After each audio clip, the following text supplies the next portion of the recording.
we got the Emperor's Children, Diddy's favorite legion. Cause I'm in too deep and I'm trying to keep all above in my head instead of going under. All right, let's go. In the grim darkness Shout of out the to far Grim Dark. future, if you enjoy Diddy sex parties, The Diddy then you'll Lord. enjoy the Emperor's Children.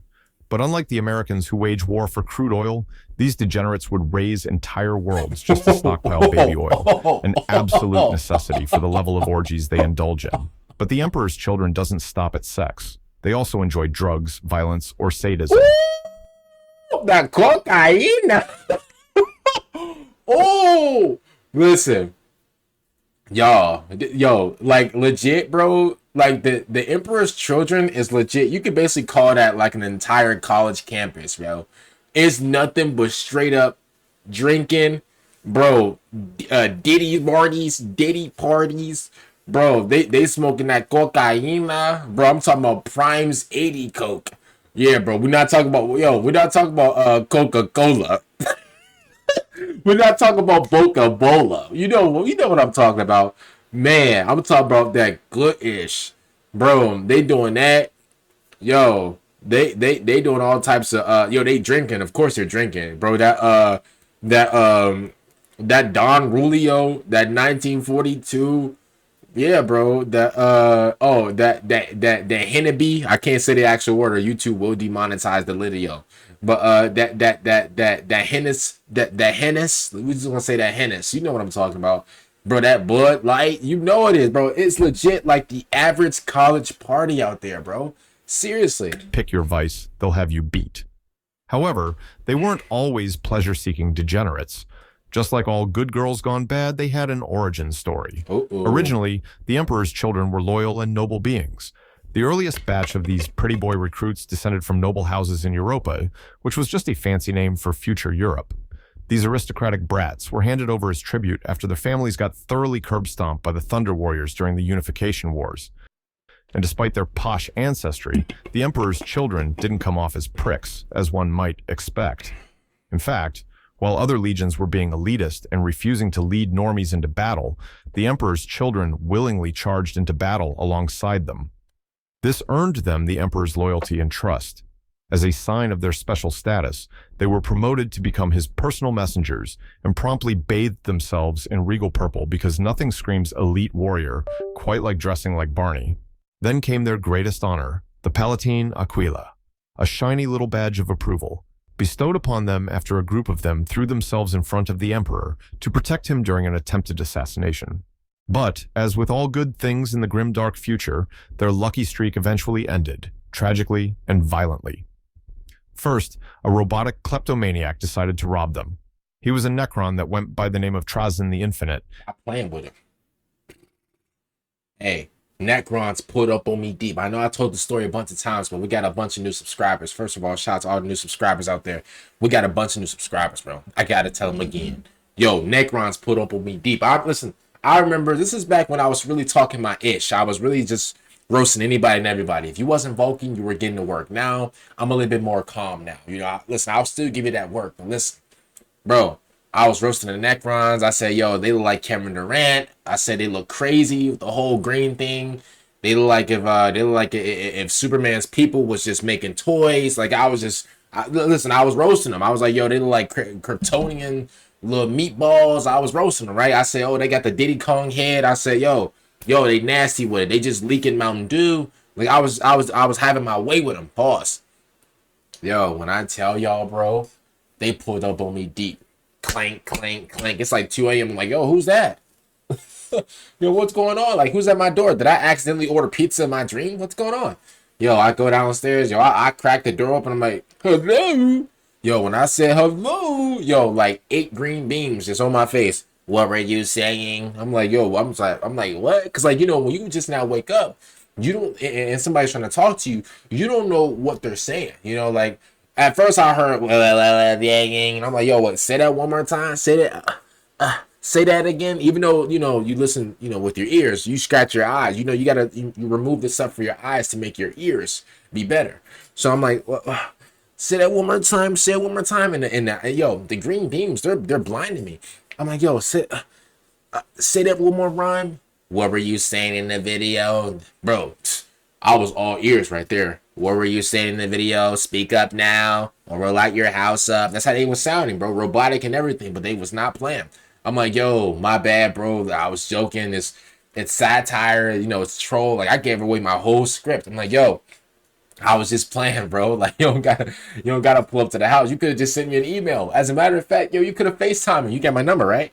They was like, no, we don't have your number. Give us your number. The next time you talk about us, we'll send you a text and we'll pull it up. Like, I'm like, all right, bet, you know, my bad. So I gave them the number and everything. I gave them my number, you know, and ever since then, they ain't pull up to the house because I've been showing up. I've been glazing these dudes, bro. Nothing but respect. So, I mean, bro, yo, when the Necrons, when they want something, bro, they will get it.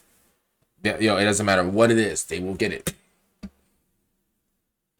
And he ended up stealing a mountain of their gene seed, presumably to add to his growing collection of things that aren't his.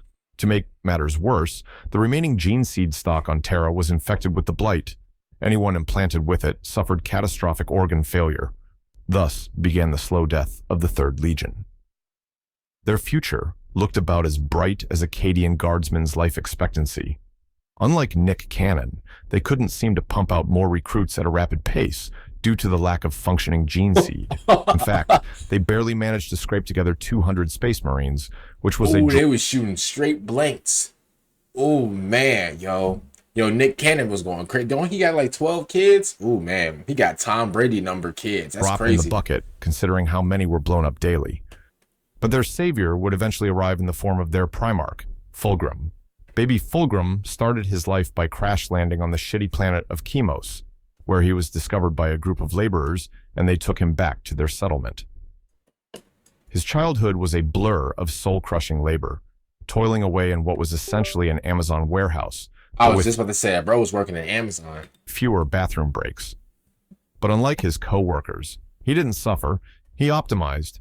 By puberty, he was running the place with management skills so brutal, even Jeff Bezos would have taken notes. After Fulgrim he was general manager, okay. Finished one corporate takeover, he decided to do the same to the rest of the planet. Gutting deficiencies and optimizing technology, Chemos went from post-apocalyptic Rust server to full-blown cyberpunk utopia in just a few decades. At this point, he had become the de facto ruler of the planet. And in the middle of all this, our boy had a love life more chaotic than a daytime soap opera. Dude collected wives like Pokemon, but according to the gossip circuits, he loved none of them. Possibly because the only thing he truly adored was himself. At some point, the Emperor of Mankind arrived on Chemos, and without a word, Fulgrim instinctively pledged his loyalty to Big E. After the reunion... Wait, we just skipping that bro had multiple wives that he didn't love? If that's not the most toxic thing I've ever heard, yo, what are we talking about? Bro, he had multiple wives that he was just like, ugh. Like, bro, he legit just like married, he just married girls just to marry them. Fulgrim was eager to reunite with his long-lost legion. He made the trip to Terra with visions of a grand and glorious legion dancing in his mind. But what he got instead was a pitiful 200 Space Marines, barely enough for a decent pub brawl. Despite this, Fulgrim channeled his inner Obama and spewed a charismatic speech so rousing and so inspiring that even the Emperor himself took notes. Whether out of genuine admiration or sheer disbelief, Big E rewarded the spectacle by naming his tragically undermanned force the Emperor's Children.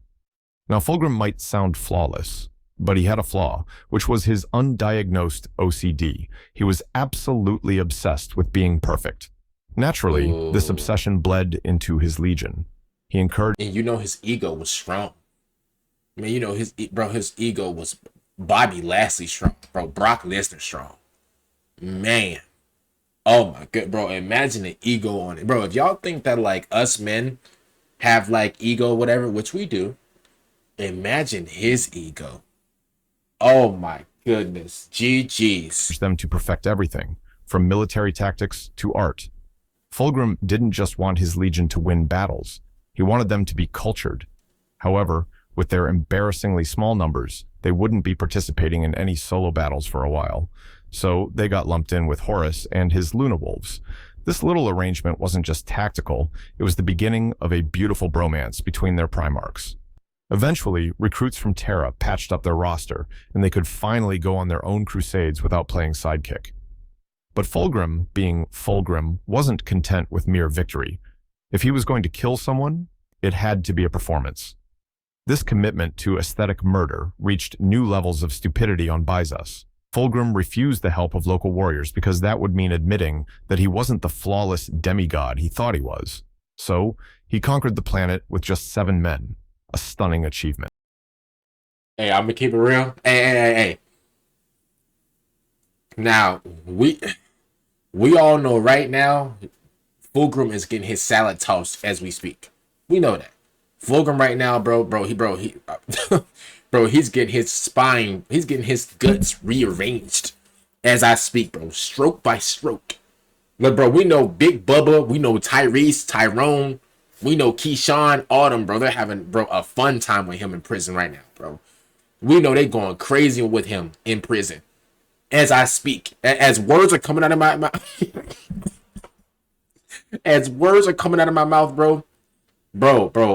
Pops, Unc in jail, man, they're having their way with him. For real. And here's the thing. He could fight him off. He has the skill to fight these people off, but he doesn't want to do that. He does not. He likes that stuff, y'all. He's that cracked. Well, no offense, but he's that cracked, y'all, to where like he's enjoying the salad tossing. He's enjoying, he's enjoying that, y'all. So let's not act like, he's doing that against his will. No, no, he wants this. As a matter of fact, bro, he went to the buffest dude in the jail. He went to Big Unc and said, yo, what's happening? And all of a sudden, bro, every night, bro, prisoners are legit going to like the prisoners like psychology ward because they're hearing Fulgrim screams at night. Think I'm lying? Ask somebody. That's what's going on, bro. It's so crazy because I'm gonna keep it real. We gotta give him props. The fact that he took over an entire world with just 7 dudes, that's crazy. I've never heard nothing like that. So I gotta give him props. But other than that, let's keep it real for what it is. Like, he got the skill. It's just like man, I can't believe he really sold his soul, bro, for some pleasure. Man. Except for the part where he nearly got himself killed, proving a point no one asked for. At some point, the Emperor's children finally met a species as obsessed with perfection as they were. They were known as the Lair. These Xenos took self-improvement to terrifying extremes, tweaking their genetics and chugging chemicals from birth to fit their jobs. The Imperium actually considered diplomacy for once, worried that fighting the Lair would be too costly. But Fulgrim, ever the humble soul, scoffed at the idea. Humans were the perfect and superior species. The war was expected to last decades, but the Emperor's children wrapped it up in a month, bleeding themselves dry just to prove Fulgrim right, because nothing says superior species like barely surviving your own arrogance. As a war trophy, Fulgrim took the silver blade of Lair. In hindsight, we all know this was the demon's sword that eventually possessed and corrupted him. As the galaxies spiraled into the absolute dumpster fire of the Horus heresy, Fulgrim tried to talk sense into his old pal Horus. A noble effort, but it ended up in a tragic failure. Instead of changing Horus's mind, Fulgrim got seduced himself, convinced that the Emperor was holding humanity back from true perfection.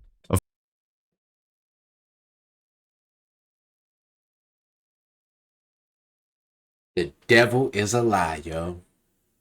Yo, the devil is moving at Barry Allen speeds. Fast. Fast with it. Bro, he really, bro, I'm convinced, bro, that Satan was chuckling when Fulgrim chose to join the dark side. Bro, Satan, bro, was having a ball, bro. Satan was rubbing his hands together like Birdman when Fulgrim decided to join the dark side. Of course, it wasn't just Horus's silver tongue at Bruh. work. That fancy Lair sword Fulgrim had been lugging around was an inside job. It came with a complimentary demon of Slanesh, whispering sweet nothings into his brain until his spine was so spineless that Horus barely had to try. And just like that, Fulgrim's chaos infection spread like a bad STD, first his commanders, then his marines, until the whole damn legion swapped sides to worship Slaanesh. The Emperor's children dove headfirst into the carnage, front and center for all the worst war crimes. At the drop site massacre, Fulgrim had one last bro moment with Ferrus Manus, except this time, instead of a heartfelt reunion, he cut off his brother's head while under possession from the Layer Blade. To complete the demon starter pack, Fulgrim travels to a crone world with his buddy Perturuba, and in the kerfuffle, Fulgrim finally ascends demonhood. Dude goes full anime transformation, turning into a massive, fabulous snake boy. Then Fabulous? Come on, let's not lie now. Yo, come on. Like, I know it's easy for us to lie, but let's not lie now. Fabulous is crazy. He just disappears into the warp. After that, Fulgrim would just pop in at random, leading the Emperor's children into battle whenever he's bored, and generally being the galaxy's worst party guest. Eventually, he just retires to an orgy planet, nestled comfortably in Slaanesh's palace. There, he fucks everyone and everything. This planet was so fun, Fulgrim refused to go back. Of course. Hear that? Bro, it's so fun that he refused to leave it. It's so, bro, where he's at right now, y'all, it's so fun that he refused. Yo, he don't even gotta fight nobody no more. All he gotta do is just let it loose on everybody. Yeah, bro, for real. On Mark and Martha. Of course, Horus eventually demands Fulgrim stop his interdimensional hot girl summer and report for duty. Through some convoluted demonic loopholes and true name nonsense, Fulgrim and his entire legion finally make it back in time for the siege of Terra to help the traitors. During the battle, Fulgrim spent more time roasting his fellow traitor primarchs than helping. Meanwhile, the Emperor's children were less allies and more opportunistic pillagers.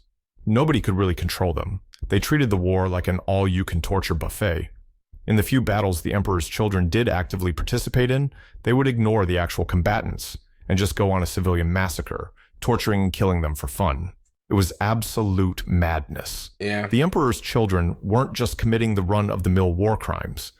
These lunatics figured out how to turn human beings into space cocaine, grinding bodies up to literally snort them. This was followed by flaying civilians alive and wearing their skin as high fashion. To them, this wasn't the siege of Terra. It was New York Fashion Week. Even Gucci execs would have been taking notes. Humanity narrowly escaped annihilation as the heresy ended in the traitors' defeat. The Emperor's children fled toward the Eye of Terror. In their wake, they left a trail of devastation, plundering imperial worlds and enslaving the unfortunate to fuel their Diddy parties. Some descended into noise marines, twisted, frenzied creatures enthralled by destruction. Basically, the sound of death made them bust a nut. At some point, bro, that's absolutely, first of all, that's disgusting. That's number one. Number two, what's his name? Wes Hammer has a Noise Marine video. That thing like 50 minutes long. So I'm trying to find time to react it out, because that's gonna be a long video, because y'all know I yap a lot. So we definitely gonna check that video out. But man, let's go. Point. Fulgrim fucks off again and disappears. This time presumably to another orgy planet, gifted to him by Slaanesh. Of course, this is after he murks Guilliman and puts him into a 10,000-year coma. Eventually, I forgot that he took Guilliman out, bro. He took G-Thug out, bro. And Guilliman, bro, he was counting sheep for 10,000 years, y'all. Bro. But, bro, he was snorting everything for 10,000 years. Children exhausted their stock of slaves and turned their hunt inward. They waged war against fellow traitor legions, sparking conflict within the Eye of Terror.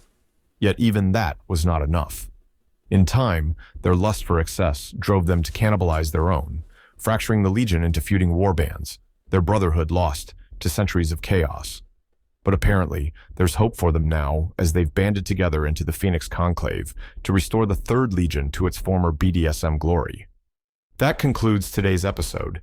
Shout out to Grim Dark Man for this video. Make sure you guys go check him out. If y'all enjoyed the reaction, man, make sure you guys like the video, subscribe to the channel.